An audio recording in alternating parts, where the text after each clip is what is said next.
Can't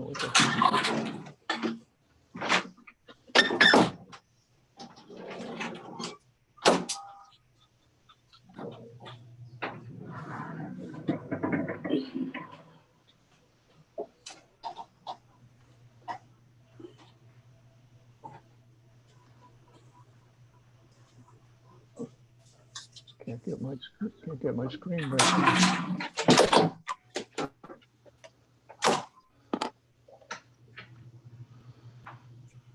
Ah, there you are.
Hello, Dick. Hello, Richard. Thank you for making that change to the directory. You're welcome. Okay.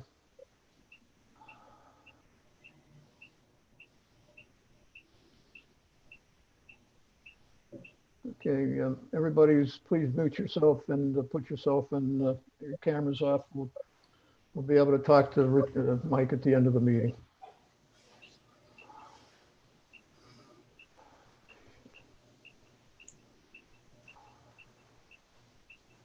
Okay.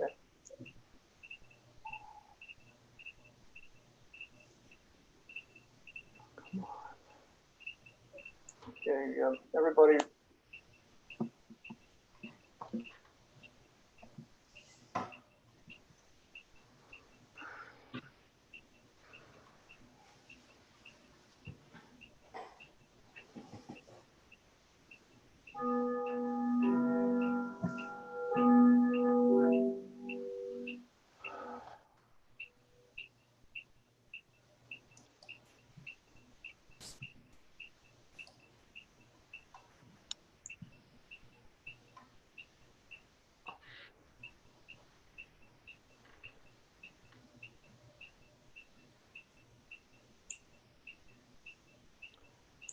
Start your video, Mike.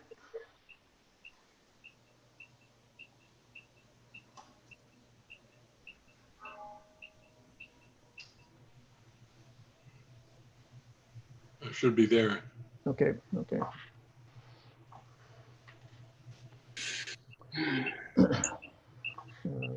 Keep yourself there. Start your video, Mike. Yeah, my video's on. Okay, we're good. All right, hello everybody. It's 2 o'clock. We're ready to get started. Welcome to our Njc Connects, featuring Mike on his show. Move yourself there. Video, Mike. Why is there chirping? That's what I hear, chirping too. It sounds like there were crickets.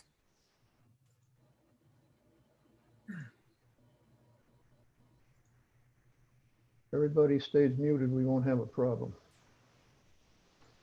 Okay, all right. All right, Mike is ready to go. As you saw in the announcement, Mike's had 44 years of experience in reporting, and I think he's going to give us an interesting talk today. So, Mike, if you want to get started. Okay, well, I thank you for inviting me, Dick. Can everybody hear okay? Although I've used Zoom to round up my kids and grandkids in one virtual room, this is the first time I've used it to address a virtual audience. So it's hard to get into it a little bit. But I guess we'll get right down to the story of Franklin Roosevelt, Donald Trump, Craigslist, and the shabby state of America's news media. My reason for choosing this topic is that I lived most of it. For 40 years, I committed serial journalism. I started on the Providence Journal in 1970, down to the story of, then jumped to the Baltimore Sun, where I spent the next 34 years. After that, I was an editor on a medical news website, and finally a producer for a talk show on public radio here in Baltimore. I'm up north now. Now, some of you may be asking how I can even mention FDR and Donald Trump in the same breath. Well, they have several important things in common. Dick, if you could flip a slide for me. They're first New Yorkers, and that means they have that much in common. They also come from wealthy families, which is the next slide. They've also shared the same address in Washington, which is the next slide. And for the purposes of this discussion, Roosevelt and Trump both used a disruptive new technology to deliver their messages, and they delivered them directly to the American people without a hostile press corps as a go-between. FDR saw this possibility in radio, which at that point was the most disruptive communications technology since Gutenberg invented the printing press.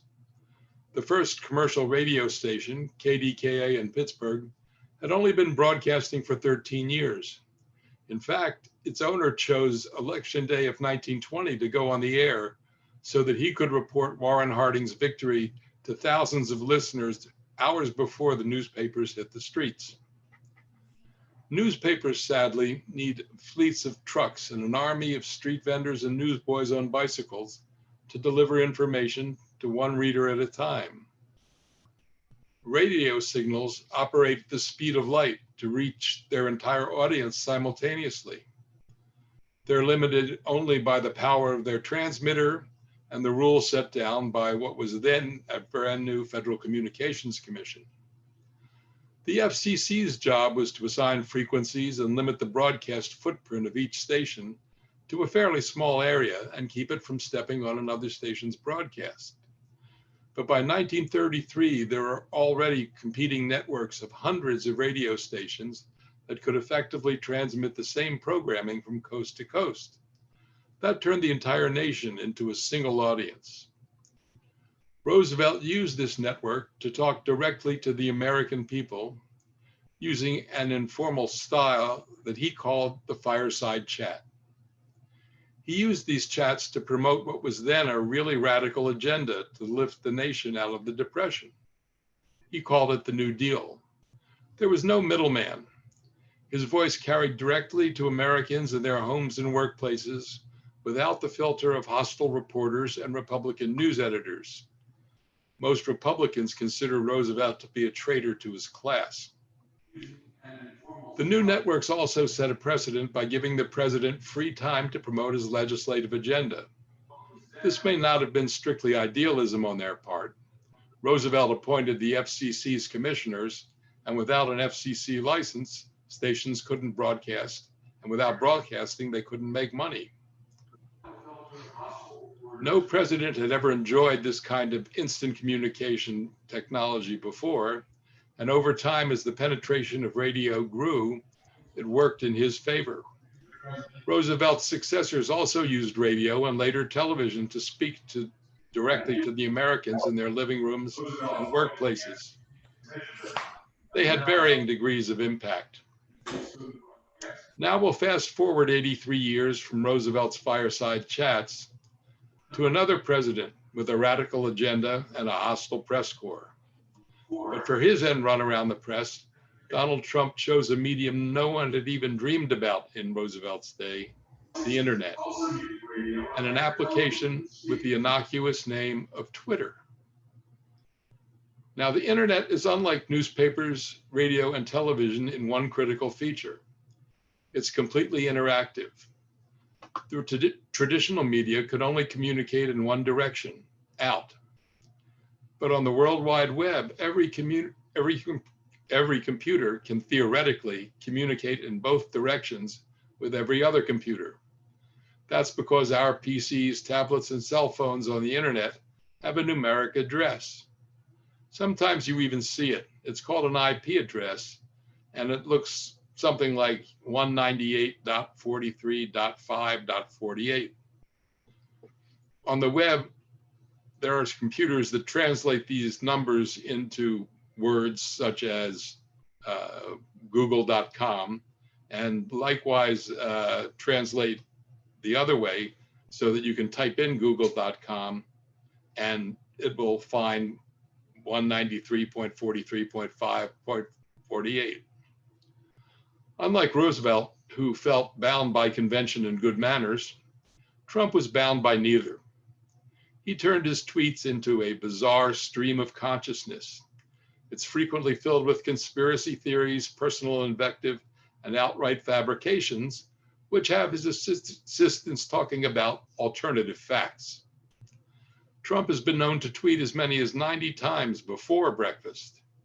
He uses Twitter to argue, brag, cajole, and launch personal assaults on his critics, modulated only by the fact that the Twitter limits its users to 280 characters per tweet. Some say this is a perfect match for the president's attention span.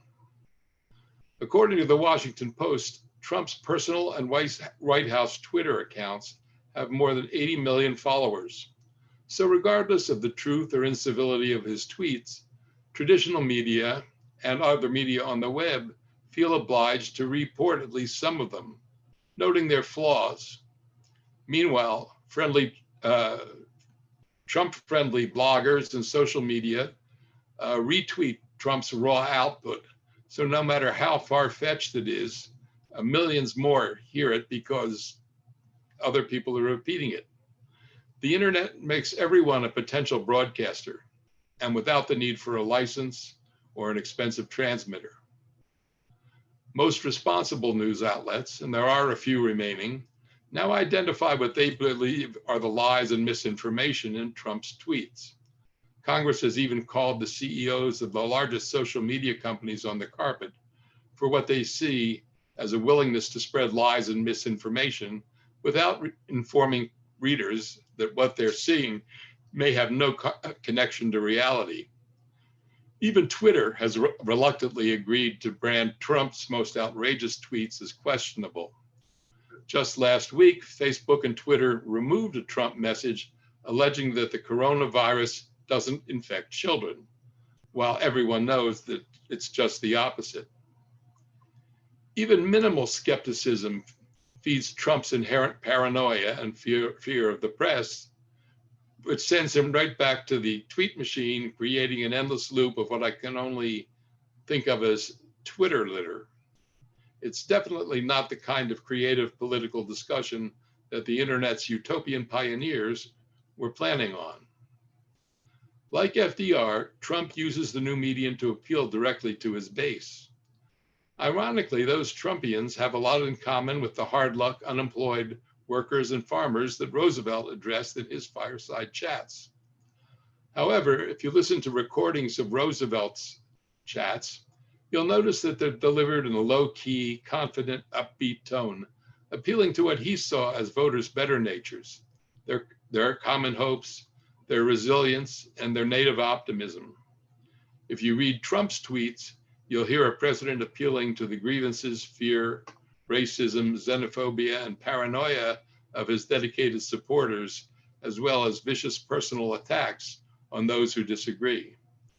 So, while their messages and style may be different, Roosevelt and Trump demonstrated the same grasp of new technology in their first terms, and it often worked in their favor. Whether Trump can tweet his way to a second term, and that may be his only medium if the pandemic keeps crowds from gathering, remains to be seen. So, having dispensed with Roosevelt and Trump, I'd like to spend a few minutes describing my own newsroom experiences, which explain why I describe the state of today's news media as shabby. The dictionary defines shabby in two ways. With regard to objects, it means in poor condition, through long or hard use or lack of care. With regard to behavior, it means shameful. In today's media, I see both. But for the first 25 years on the job, I had the advantage of a medium that was at its zenith. I quit when I realized that the joy of creating a daily newspaper was outweighed by budget cuts, layoff threats, and a creeping disregard for the values that were drilled into me when I wrote the first stories for my college newspaper 55 years ago. During a long and checkered career as a reporter and editor, I covered government at every level, ranging from towns of 1,500 souls to the Maryland State House to Capitol Hill. I also worked as a feature writer, rewrite man, and newsroom computer guru. In addition to the daily crime beat, which every young reporter covers, my assignments included education, transportation, the census, elections, science, technology, and health. I had 5 years as the bureau chief in Baltimore County, our largest circulation area, as well as several years as the state news editor. At various times, I organized public opinion polls on a variety of subjects, ranging from voting preferences to readers' sex habits. You can guess which one of those was more fun. We asked people whether they'd changed their sex habits because of age, and believe it or not, we had the highest response rate of any of the 20 polls that I supervised. The one thing you can't get people to talk about is money, but if you ask them about sex, they'll go on forever. In the normal course of business, I interviewed governors, congressmen, car thieves, demolition derby drivers, bishops, senators, bank robbers, murderers, test pilots, priests and rabbis, astronauts and strippers, casino operators, and Nobel Prize winners. Besides government, my beats included education, transportation, 2 sentences, science, medicine, and technology. Thanks to a Radio Shack computer that hooked up to a TV set and help from a friendly genius whose day job was so classified he couldn't talk about it, I became one of the profession's first telecommuters. That meant I could do my reporting during the day and then write stories at home and send them to the Sun's computer system. And that meant I could spend more time with my 2 young sons and less time behind the wheel. I also learned a little bit about programming, thanks to my friendly genius and a Radio Shack manual designed for bright 12-year-olds. I could actually understand some of that, and surprisingly, I enjoyed it. Unlike your kids, a computer will always do what you tell it to do. That may not be what you want it to do, but that's your problem. In any case, at the advanced age of 35, I became a computer nerd. And like Dick Lechner, who just waited an additional 35 years to start, he does it. I hope I've done it well. I'm really impressed by how much Dick has learned in such a short time. Now, most newsrooms operate under the principle that knowing anything about an arcane subject makes you the expert. So one day my boss drafted me onto a team that was installing a new $7 million publishing system that would serve about 300 users. To me, it was the equivalent of asking a bicycle mechanic to build a Maserati from a mail order kit. But blissfully unaware of my ignorance, I dug in. I wrote typesetting and communication software, doctored staff PCs so that other reporters could enjoy the same remote access I had. And I figured I must have done 100 of those over the years. And I also set up a communication system that was one of the few that worked after China shut down the satellites during the Tiananmen massacre. After 5 years, I was tired of the midnight calls for help, and my boss kindly paroled me back into the regular news staff. But the technology experience paid off. The Evening Sun was one of the first newspapers to use PCs and public databases for investigations and analysis of subjects that included school test scores, public opinion, election results, census data, gun crimes, defense spending, homicides, vacant houses, and one of my favorites, the names people give their dogs. You may not know it, but there's a dog license database in every county, and it's public information. So we learned that the most common canine was a Labrador Retriever named Max. Believe it or not, we did not find a single dog named Spot or Rover. Without these early PCs, which were crude and underpowered by today's standards, these projects would have taken months, if not years, instead of a week or two. Many of them wouldn't have been possible at all. Computer-assisted reporting eventually became a recognized specialty in the newsroom. The numbers, charts, and interactive graphics tracking the spread of COVID-19 that you see every day in newspapers and on the web are the direct successors of the efforts pioneered by the first generation of newsroom geeks, almost none of whom had any computer training.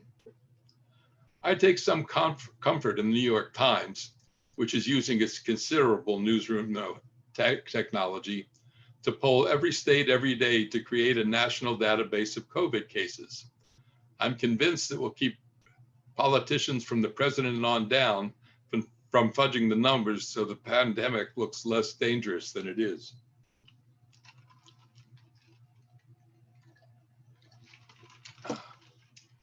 Once I returned to the newsroom, I produced a standalone weekly technology section for 5 years, then spent 5 more editing a weekly health and science section. As a sideline, I wrote a weekly computer column for 2 decades that appeared in papers around the country, as well as freelance pieces for Fortune magazine and other outlets. But all good things come to an end, and when I saw the newspaper business imploding, I took a buyout before they could fire me. Had I waited a few months, I would have been frog marched out the door with 60 other editors on the staff. And one baseball writer who got a call in the middle of a game telling him not to come back to the building.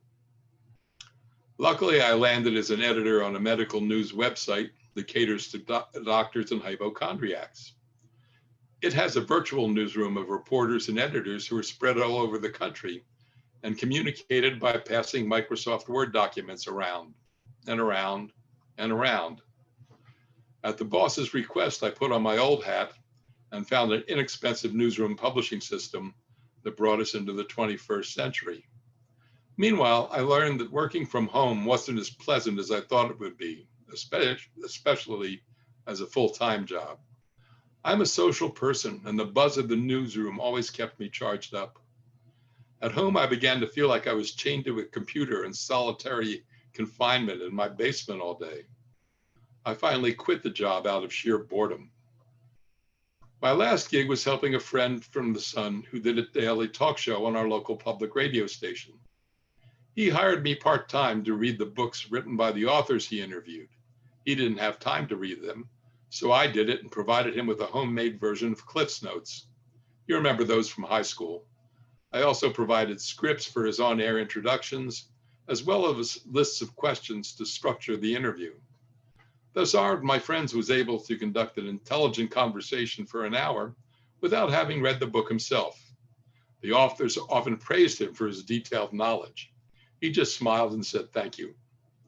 Meanwhile, I absorbed a treasure trove of useless cocktail party knowledge that my wife no longer finds amusing. When my talk radio show host signed his last college tuition check in 2016, he said sayonara to the radio and called it quits, and I did too. I've been practicing creative loafing for most of the last 4 years. When people ask me what I did at the newspaper, I think about my byline file, which has a couple of thousand clips, and a box of yellowing health and technology sections that total about 2,000 pages in all. And then with some degree of pride, I can say that over 3.5 decades in this business, I killed a lot of trees. And when people ask me why I chose journalism in the first place, I tell them it sure beat working for a living. So how does my experience fit into an address about the shabby state of the American media? Well, being Jewish, I like to answer a question with another question. How many of you have ever heard of a fellow named Craig Newmark? Don't see many hands out there. Craig is a talented programmer who thought it would be cool to build a website where people could buy and sell things online for free. So he set up what became the first national classified advertising system with nodes in 700 cities around the country. Craigslist is arguably the ugliest site on the web because he didn't want to waste money or computer cycles on fancy graphics. But his site does exactly what he intended, with minimum fuss.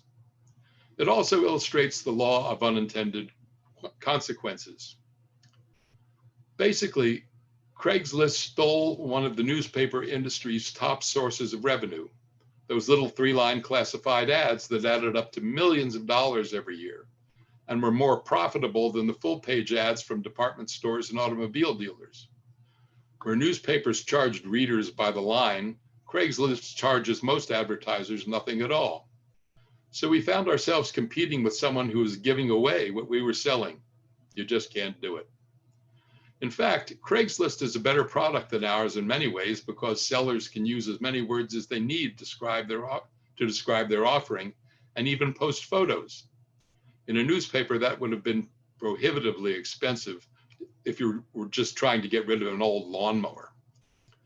Craigslist had another advantage. Newspapers are highly localized.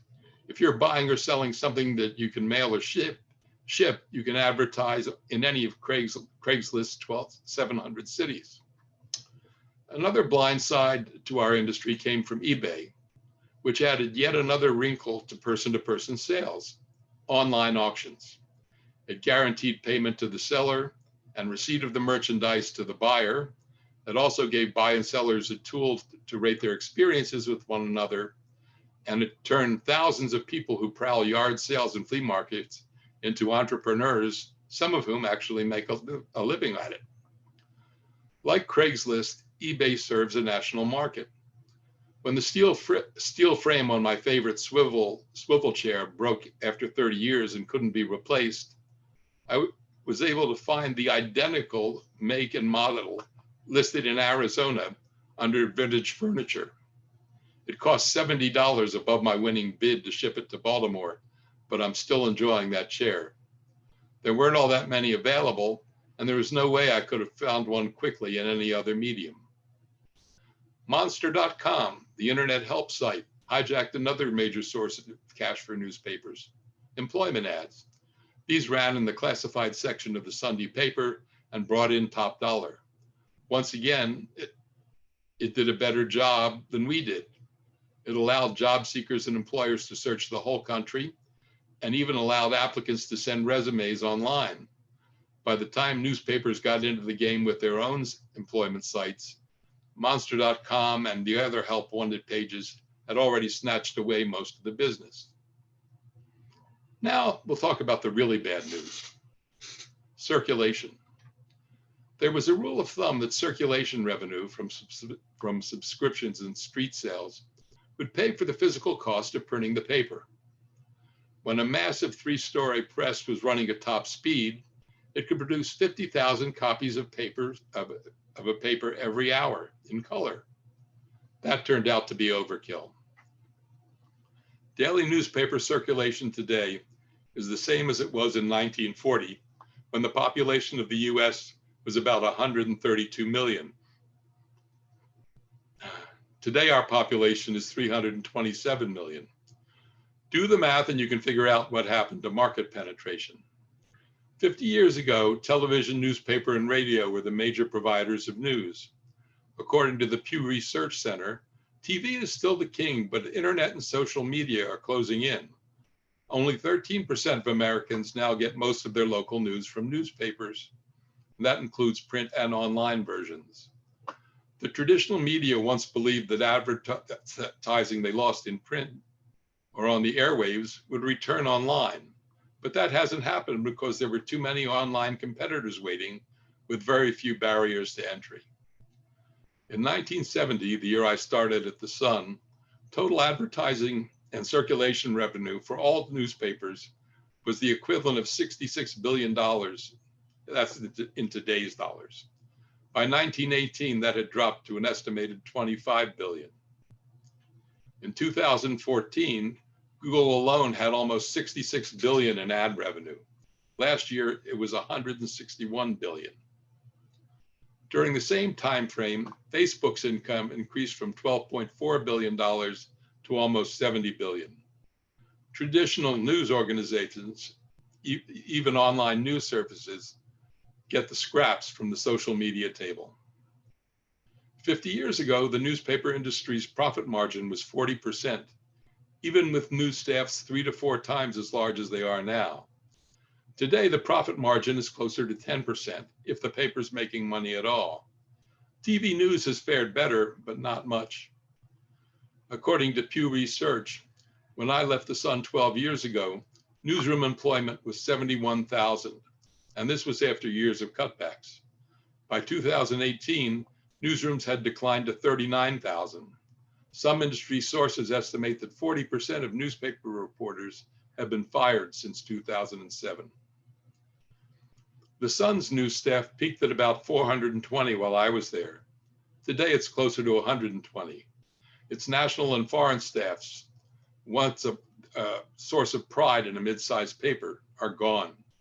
Where I once had a dozen people covering Baltimore County, our largest circulation area, 2 reporters now cover a population of 820,000 spread out over 680 square miles. Excuse me, my voice gets a little dry doing this.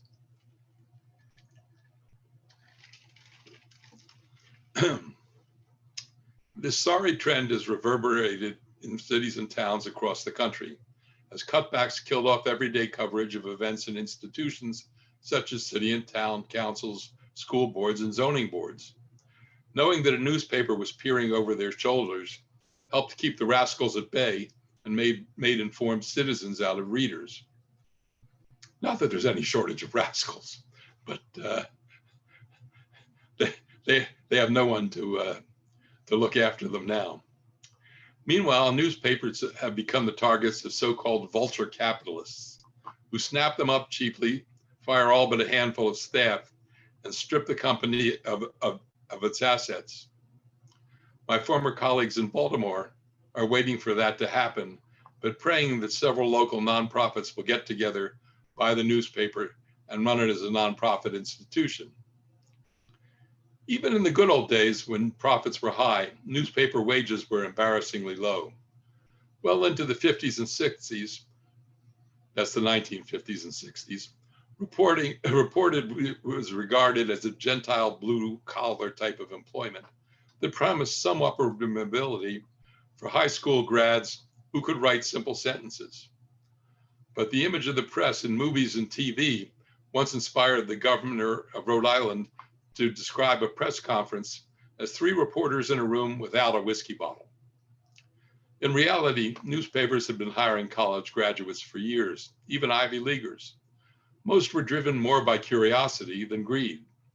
Then the bombshell hit. The Watergate scandal dethroned a president, and the movie about it, All the President's Men, showed how a pair of low-level reporters could bring down the highest office holder in the land. Journalism became more of a calling than a job, a fashionable career for for college grads who are not driven solely by greed and believed in the public's right to be informed. The business still doesn't pay well. In 2017, the Bureau of Labor Statistics said the median salary for US journalists was about $40,000 a year. This varied from $26,000 in Oklahoma to about $105,000 in New York. That's about equal in buying power. Few people will ever get rich in this business. Like school teachers, most journalists survived and raised families in middle-class surroundings by having working spouses. Teachers and reporters once earned similar salaries.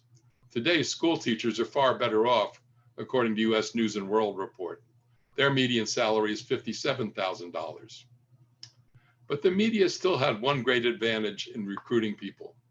The work was interesting, it was unpredictable, it was often entertaining, and unlike many white-collar jobs, its rewards were immediate and tangible. At the end of an assignment, I could point to a story in the paper and say, I did that. Although being an editor involved more meetings and office politics, instead of pointing to a story, I could point to a whole section and say, we did that. At every level, there's a feeling of accomplishment. If you want to see a more timely view of this ethic, and you haven't already seen it, check out the movie Spotlight. It tells how the Boston Globe unearthed a long-running sex abuse scandal in the city's most sacred and powerful institution, the Roman Catholic Church. It's one of the most realistic depictions of what goes on in a newsroom that I've ever seen. As time went by and I could see the newspaper business just disintegrating, the list of casualties grew every day. In fact, about 1,800 newspapers have closed or merged in the US since 2004. Most of them were weeklies and small dailies, but there were some big names among them.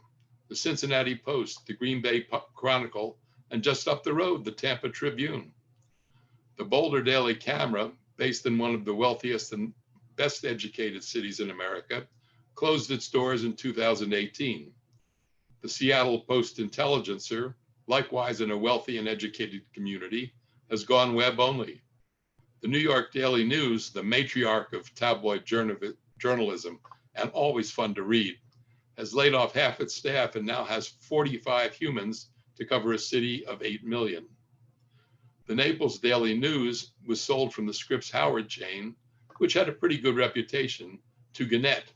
And like all of Gannett's websites, it now looks and reads like USA Today.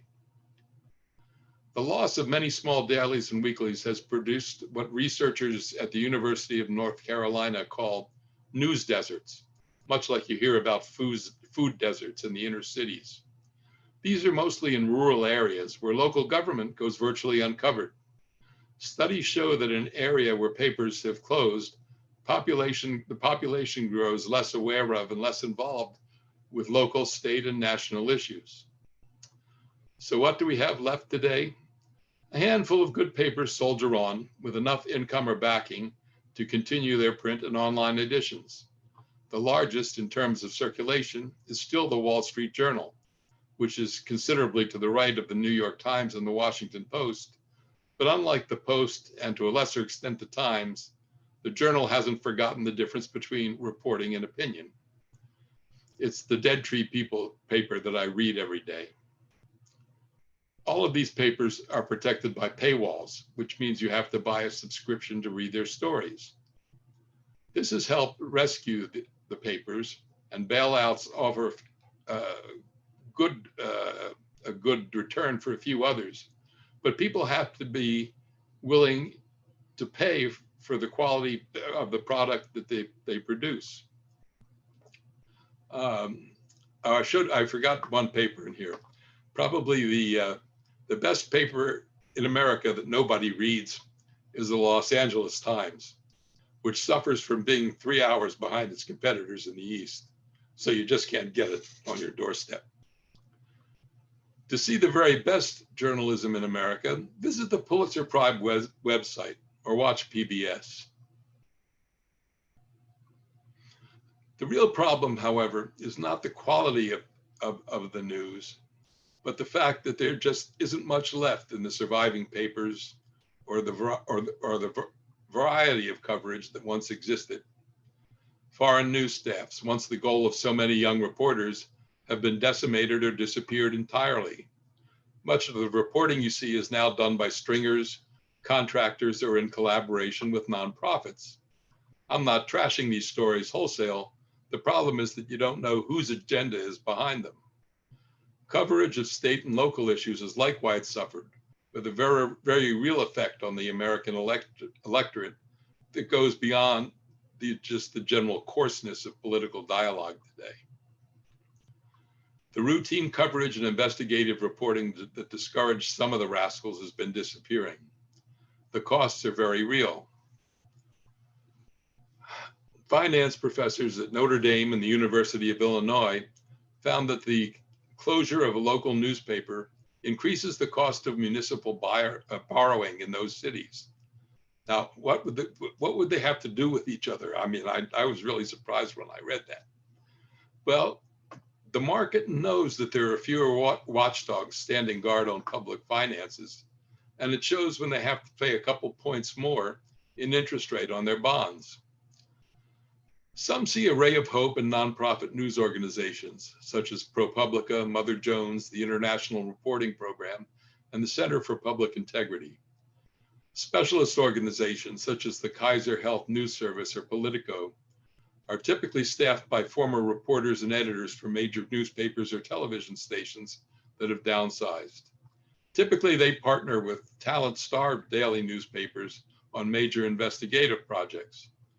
But there are few people in the business who believe that the nonprofit model can replace what's been lost.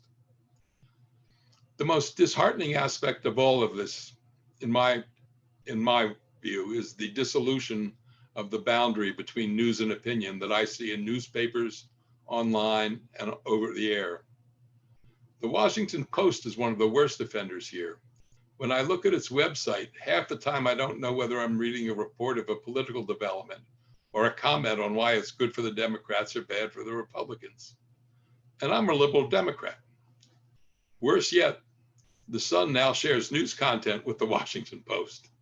In my day, and I'm being the old geezer here, the Post was our main competition for state news. We would barely share the time day with them. Actually, we drank a lot together, after work, but that was the sum of it. Well, that's enough ranting for now. I'd like to finish up with a story about a famous Republican president who was convinced that the media were out to get him. He complained about fake news in the newspapers. Every day he would get more and more incensed about the coverage of his administration, as well as incessant personal attacks and salacious stories about his personal conduct. At one point, he actually suggested putting some of the more enterprising journalists in jail. And he had this enemies list. Now, I shouldn't have to tell you who I'm talking about here. It was Thomas Jefferson, the same president who once wrote, "Were I to decide whether we would have a government without newspapers or newspapers without a government, I should not hesitate a moment to prefer the latter." What changed his mind? Well, the nice things he said about newspapers were written in 1787, and all the nasty stuff came after he was elected and realized that the press was not his friend. So nothing really changes. I thank you all for your time, and if you want to feel better about the state of the world, search Google for some cute cat videos. There are a few million of them out there. Thank you. Thank you, Mike. That was a great program. And everybody, you can unmute yourselves if you'd like. And if you have a question for Mike or any comments, please feel free to. I should have you all on the screen here in gallery view. I'm going to. Okay, everybody. If you want to put your picture up, fine. If not, if you just have a question for Mike, let me just make mea culpa first. Mike was very generous in his compliments and how far I've come technologically. I didn't quite come far enough for this event. Mike sent me his PowerPoint presentation shortly before the meeting began, and I had it downloaded and everything was good to go. I tried to share it on the screen with all of you, and for the life of me, I could not find the file. I kept looking, and finally, about 5 minutes ago, I realized that the page that has all my PowerPoints on it had to be scrolled up one notch.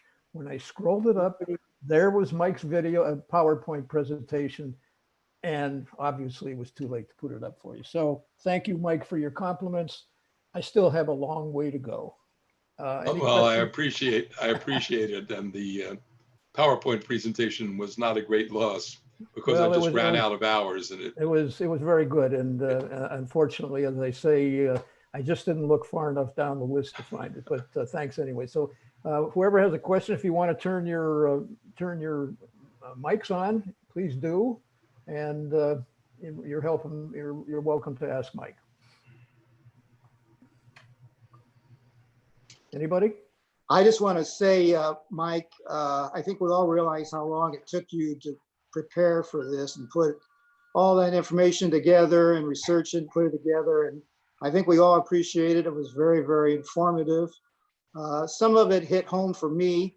I used to work at a television station, and Annie and my eldest son teaches journalism at a high school. And he used to be a producer and assignment editor at a television station. And so all this kind of rings home. Well, I found that in television and radio, it's the producers who do the work. The guy who delivers the news probably hasn't just seen it 5 minutes before, but there's somebody, a producer who probably isn't as pretty or doesn't have a deep voice, but is pretty smart, was out there getting the story for him. Anybody else have a question or a Richard. comment? Hi, can you hear me? Yeah, we got you. You want to put your screen on and we can see you too, but if Yeah, I'm not, not sure why I don't have the screen on. I have mute start video. no. I mean, No, what? you just got to start your video. That's all. You should have a little camera down in the corner. Whatever. So go ahead and ask your It's question. okay, I see it. No, I thank you for your talk and interesting. One of the things that we are all aware of today, I just read something. Gallup had a poll that said that 82% of people feel that news outlets are deliberately misrepresenting the facts or making them up entirely. How did we get to a point where it's on both sides? I'm on the right side, I'm not on the left side. I've grown up and, seeing things in different ways than others. But, finding this, how are we going to go forward and join as, people where we have 5-6 of us, judging news outlets and not feeling that they're being honest, being they're opinionated or not even giving the facts? Well, this feeling has some basis in fact, but it is also part of a long-running effort, particularly by the Republican Party, to discredit what it believes is a democratic-oriented press. And microphone, share video. Please. There we are. I can't speak for every news organization, but the outlets I read and the one I worked for made every possible effort to produce fair and accurate news. On the Sun, every story was read by the assignment editor, by the section editor, by a copy editor, by the copy editor's boss, and then often by the managing editor, and occasionally the publisher if he thought he might get sued. But an awful lot of care was taken to make sure that story was solid. Now, in a lot of places, there's none of that anymore.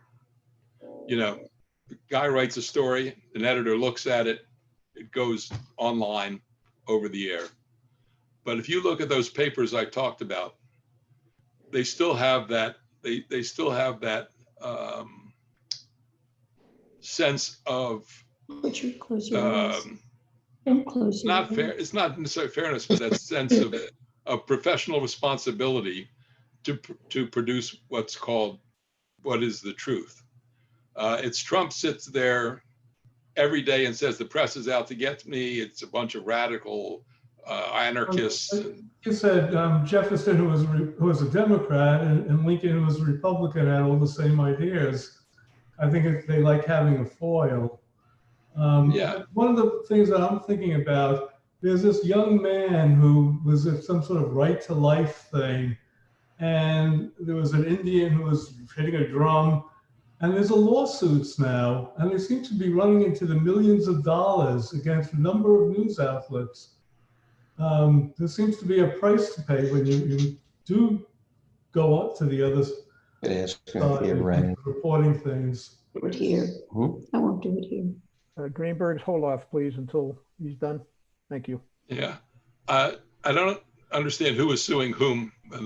There was a young man from a Catholic high school, I forget his name, but he stood there in a protest, and an Indian came up to him, American Indian, Oh, and in that type of thing, a lot of the press reported that he was instigating things, and instead, he showed that he wasn't by showing the entire film, and he's won millions against CNN, I think the Washington Post. So there is a price to pay when you do make a mistake.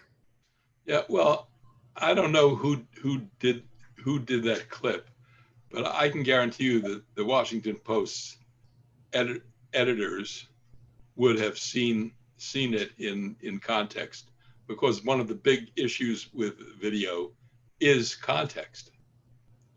So, but you know, I really don't know much about that particular incident. I do know that a right-wing organization sent some people undercover into a women's health abortion clinic and came out with some film that, you know, made it look like they were pressuring them, and it made this huge impact on, you know, on the web and particularly among the right wing.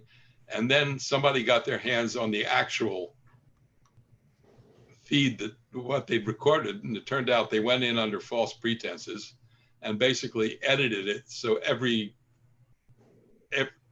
everything they edited made it look like the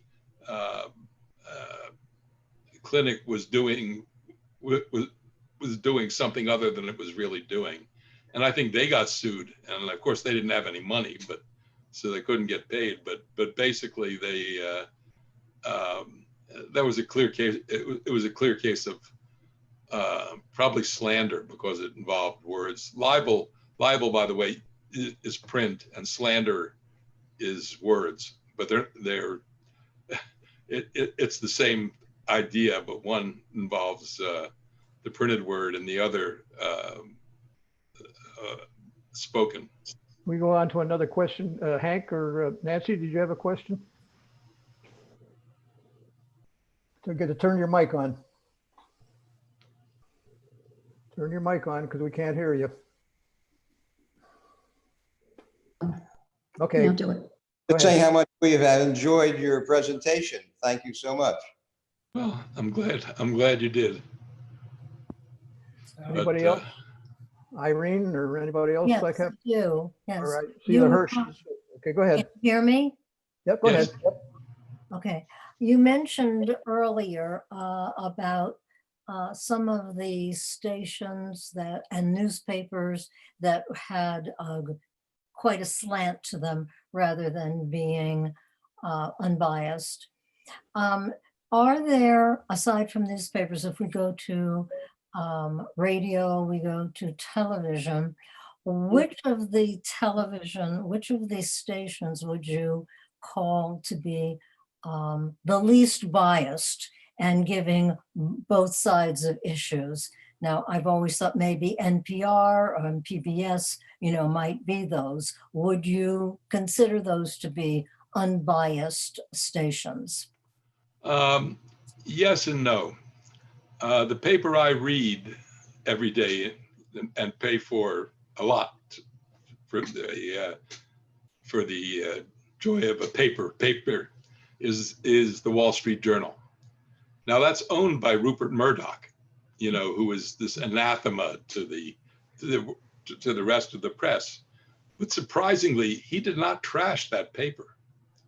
They had a lot of cutbacks in reporting because the money wasn't coming in, but he actually made great improvements to that paper to make it, when I say more balanced, he improved its treatment of the arts and of literature and long form pieces about world affairs. They tend to lean slightly to the right, which is why I like them, because I want to see how intelligent conservatives, what are they really thinking? That does not apply to the Wall Street Journal's editorial page, which is somewhere to the right of Attila the Hun. But we tend to watch the PBS NewsHour on TV. Yes, as do. But even I find that is, I find that when I say slanted to the left, it tends to go to, it presents both sides, but it tends to go to the progressive talking heads.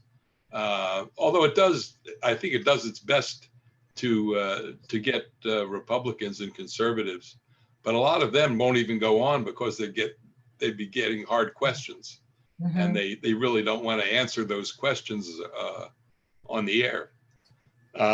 So that's who I watch, and that's the newspaper I read. I also read the New York Times online and the local papers, and I read the Baltimore Sun, of course, because I gave it 34 years of my life. So anyway, by the way, and I want to say a thing about fairness or slant or whatever. In England and in Europe, there is a whole different model of reporting and presenting the news. In newspapers there are still aligned with political parties or at least movements, so that you know when you read the Times of London, it's a Tory newspaper. When you read the Guardian, it's a left-leaning newspaper. And that's up front. I mean, you know who they are and you know why they're saying what they do. When you try to do everything straight down the middle, all you get is this he said, she said, without any context, without any history. It's just so much, arguing with each other. How would you know which side is right? So what happens is one side, a paper that leans one way or the other, will tend to show you something that would back up their worldview or argument.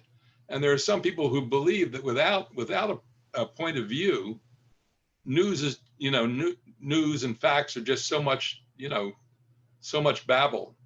And to tell you the truth, I'm beginning to think that the European model is better because it's upfront and it's much more fun to read and much more fun to listen to.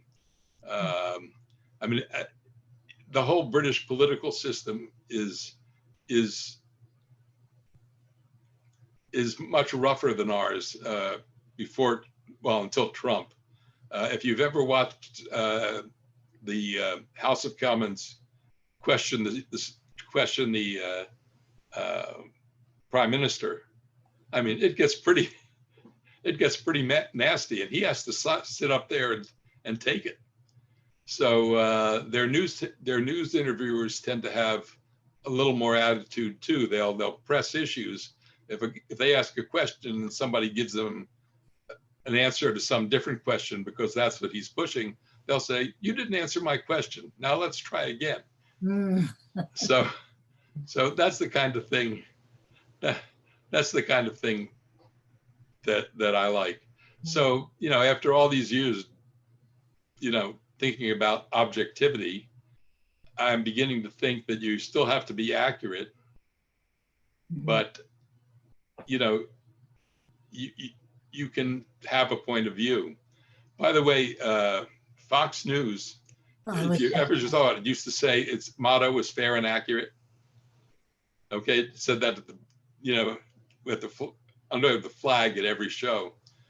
It took that away in 2017. It no longer says that.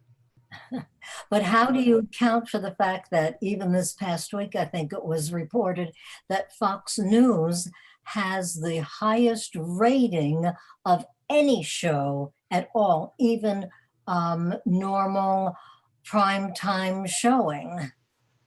You have to have a balance, I think.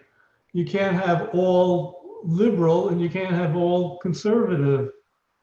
And that's why there's talk radio, and that's why there is Fox News. Somebody Right. saw an opening to have a different point of view.